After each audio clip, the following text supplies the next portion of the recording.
Hi. Office నుంచి రాగానే నీ భర్త మొబైల్ చెక్ చేస్తున్నావా?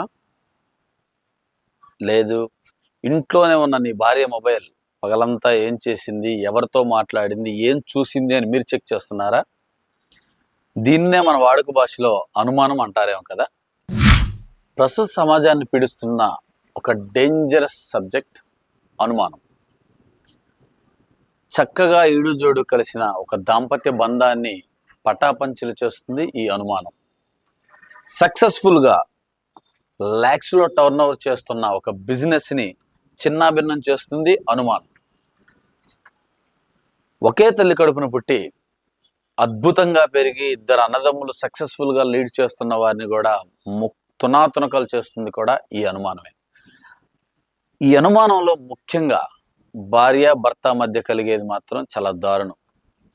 అసలు అనుమానం ఎందుకు వస్తుంది? ఒకరిని అనుమానించాల్సిన పరిస్థితి, అనుమానించాల్సిన దుస్థితి ఎందుకు కలుగుతుంది అనుకుంటున్నారు? Right, coming to the point. ఈరోజు మనం ఈ అనుమానం అనే చాప్టర్ గురించి చర్చించుకుందాం. అన్నదమ్ముల మధ్య వచ్చే అనుమానాలు అగాధం. ఆ అనుమానం క్లియర్ అవ్వకపోయినా దేశానికి వచ్చే నష్టం ఏమీ లేదు. ఎవడి ఫ్యామిలీతో వాడు సంతోషంగా ఉంటాడు.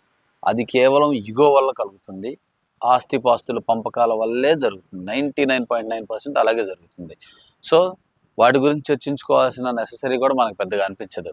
అదే ఇద్దరు బిజినెస్ చేసే వారి మధ్య, పార్ట్నర్స్ మధ్య వచ్చిన అనుమానం, నాకు తెలియకుండా తను డబ్బు తింటున్నాడేమో, తనకు తెలియకుండా నేను డబ్బు తింటున్నానేమో అనే ఒక చిన్న లాజిక్ మీద వచ్చిన అనుమానం మాత్రమే.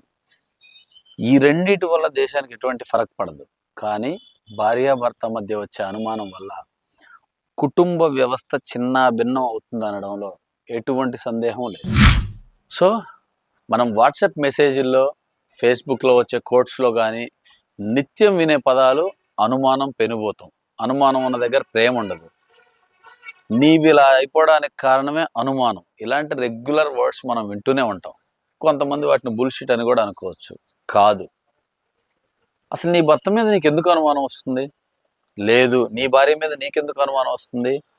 ఫర్ ద ఫస్ట్ టైం నువ్వు తెలుసుకోవాల్సింది ఒకటే. ఏమీ లేని దగ్గర నువ్వు అనుమానం అనే ఒక సబ్జెక్ట్ని జాయిన్ చేసావంటే ఖచ్చితంగా ఏ తప్పు చేయని వాడికి కూడా తప్పు చేయాలని మీరే దగ్గరుండి ప్రేరేపించిన వాళ్ళు అవుతారు.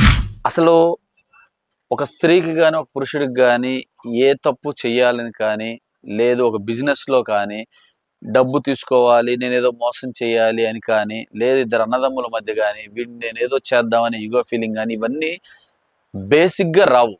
మనం అనుమానించడం తోటే మొదలయ్యి నీ భర్తను నువ్వు మోసం చేస్తావు, నీ బిజినెస్లో నీ పార్ట్నర్ నిన్ను మోసం చేస్తాడు, అన్నదమ్ముల మధ్య ఈగోని కూడా క్లాష్ చేసుకుంటారు.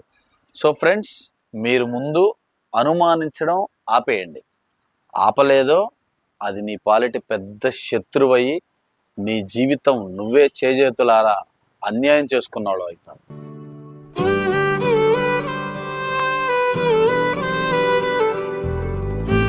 Hi cuties, లవర్సా? సో మేజర్గా లవర్స్లో వచ్చే అనుమానమే చాలా ఫన్నీగా అండ్ సిల్లీగా, చాలా సివిలియర్గా ఉంటుంది. సో లవ్లో వచ్చే అనుమానాలు చాలా చిలిపితో కూడిన అల్లరిగా ఉండాలి, కానీ అల్లరిపాలయ్యేలా మాత్రం ఉండకూడదు. ఎందుకు? నీ లవర్ వేరే అమ్మాయితో అఫైర్లో ఉన్నాడు అనుకుంటున్నావా? లేదు, నీ లవర్ వేరే అబ్బాయితో అఫైర్లో ఉందని నువ్వు అనుకుంటున్నావా?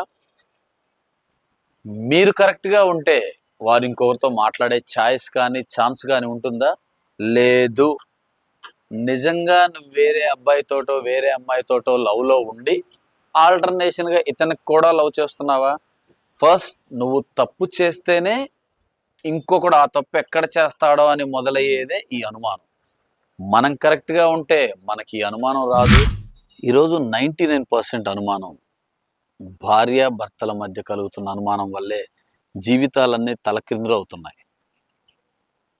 అనుమానించాలి, కానీ ఏమీ లేని దగ్గర, అసలు ఏ తప్పు జరగని దాని దగ్గర, మీకేదో ఇంటి దగ్గర ఇస్తుపోకో, ఖాళీగా ఉండో, ఏ పని చేయాలో తెలియకో కష్టపడి ఇంటికి వచ్చిన భర్త మీద అనుమానిద్దామని చూస్తే పోయేది మీ జీవితమే.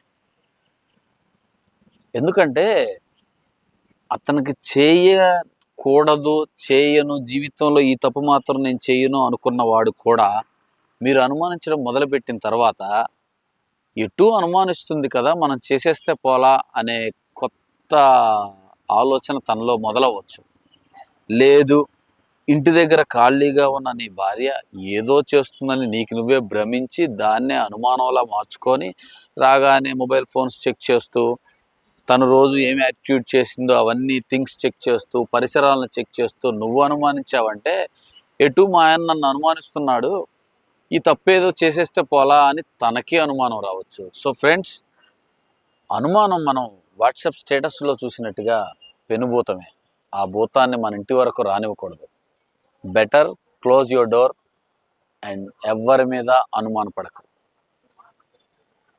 ఒక భార్య తన భర్త మీద కానీ, భర్త తన భార్య మీద కానీ అనుమానిస్తున్నాడు అంటే అక్కడ ఏదో ప్రమాదం పొంచి ఉందని కాదు. అనుమానిస్తున్న వ్యక్తి తప్పు చేస్తున్నాడని అర్థం. ఎందుకంటే అసలు అక్కడ అనుమానం అనేది ఎలా క్రియేట్ అవుతుంది? తను చేసిన తప్పు తన భర్త కూడా ఎక్కడ చేస్తున్నాడో అని మొదలవుతుంది ఈ అనుమానం. అంతేగాని నిప్పు లేనిదే పొగలేనిది పొగరాదు అన్నట్టుగా నువ్వే తప్పు చేయకపోతే ఈ అనుమానం ఎక్కడి నుంచి వస్తుంది? ఈ భర్త ఆఫీసులకు వెళ్ళి ఉద్యోగాలే చేయాలా? మీరు అనుమానించిన కార్యకలాపాలు చేయాలా? సో దయచేసి అర్థం చేసుకోండి. అనుమానిస్తున్నారు అంటే ముందు మీరు తప్పు చేస్తున్నారని అర్థం. మనం ఒకరి మీద అనుమానించడం వల్ల మనం సాధించే ప్రగతి ఏమీ లేదు.